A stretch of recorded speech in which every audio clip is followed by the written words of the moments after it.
my childhood was really great. I think it was growing into my older years that maybe I had some things in my backpack that were potentially weighing me down a little bit.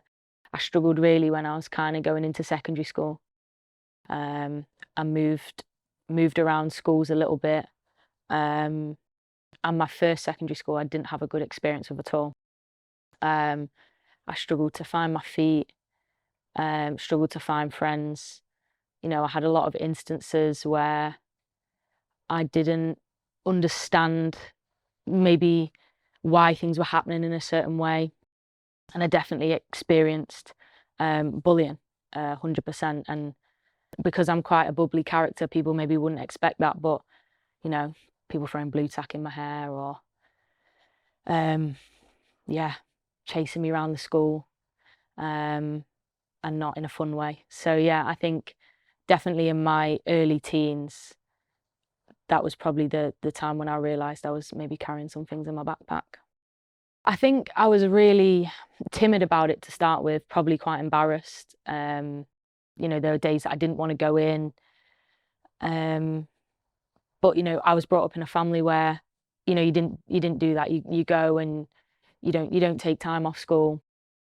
And I think, you know, maybe I'd say I was ill when I was just didn't really want to go.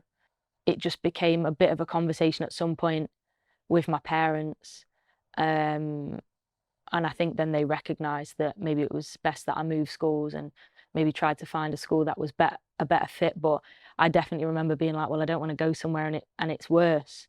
So I think there were maybe a couple of teachers at the time as well who could recognise what was going on and tried to support me.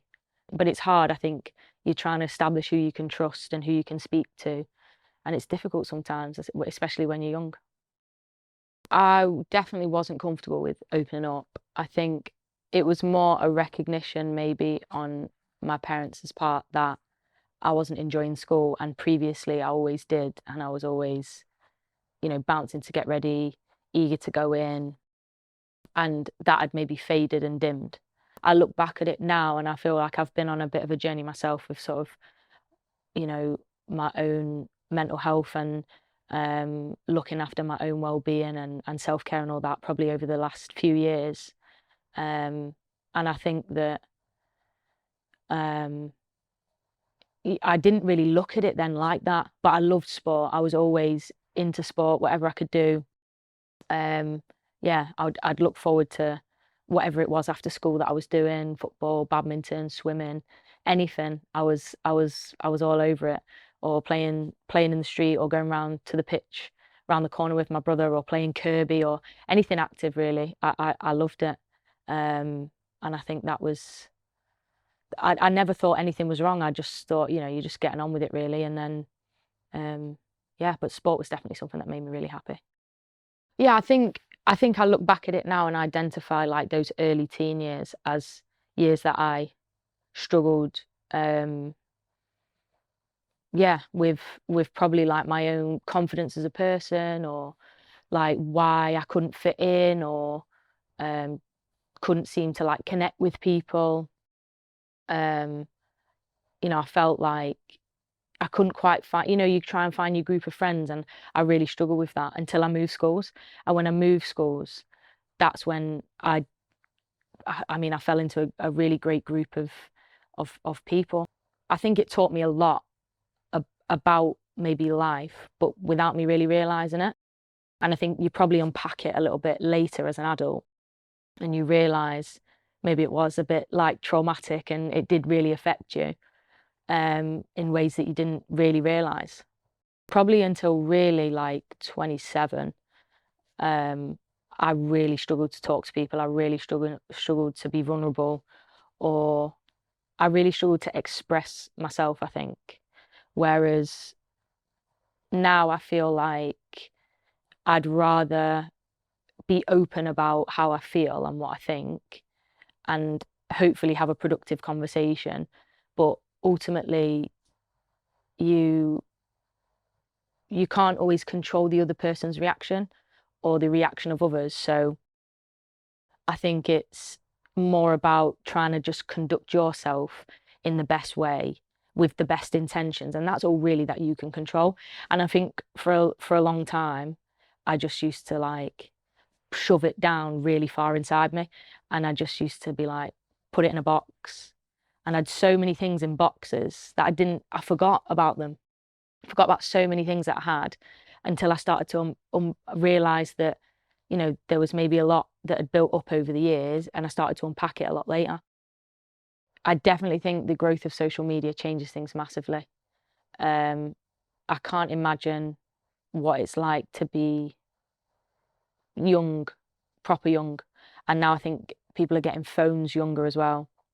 We're really in a world now where we compare ourselves so much to other people, whether that be our peers and people we know or people we don't know. And I think that must be really tough when you're trying to figure out who you are as a person, you know, when you're so young and you're figuring out life and you're trying to figure out what's important to you in the world and what you value and who you are. And you're surrounded by what everyone else is doing and how great everybody else's life is. Yeah, so I can't imagine. I mean, I know it's hard as an adult, you know, in my job doing what I do, let alone being a kid. So if I was talking to my younger self, the advice I'd give to teenage me is that, yeah,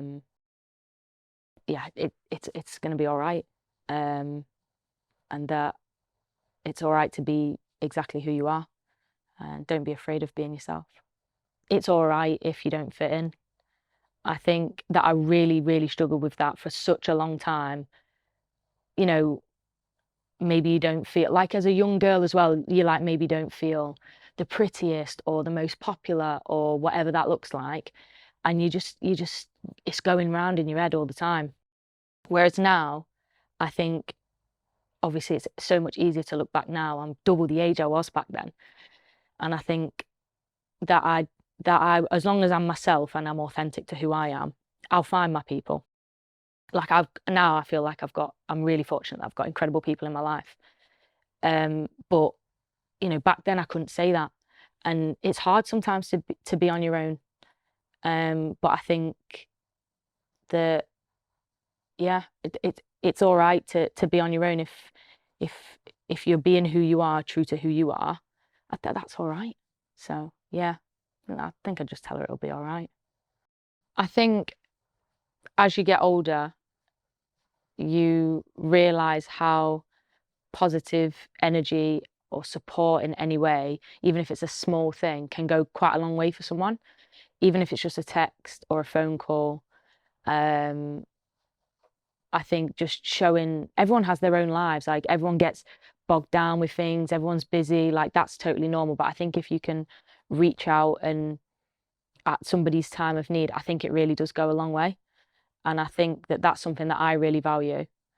I'm supporting the BBC Children in Need Heaviest Backpack campaign because for me, I think it's really important that we talk about mental health openly.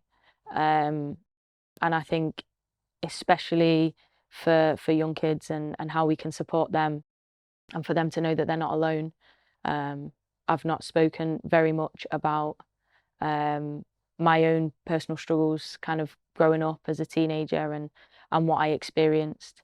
And I thought this was the perfect opportunity to lead by example and show young boys and girls that, you know, everybody goes through hard times. Even if you look up to people and you think they're invincible and you look at their lives and you think that it's perfect, it's definitely not. And, you know, everybody's fighting battles that you don't know about or has fought them previously. And so if that can resonate with any kid out there or any person out there and be a beacon of light to them, then yeah, then that would be unbelievable.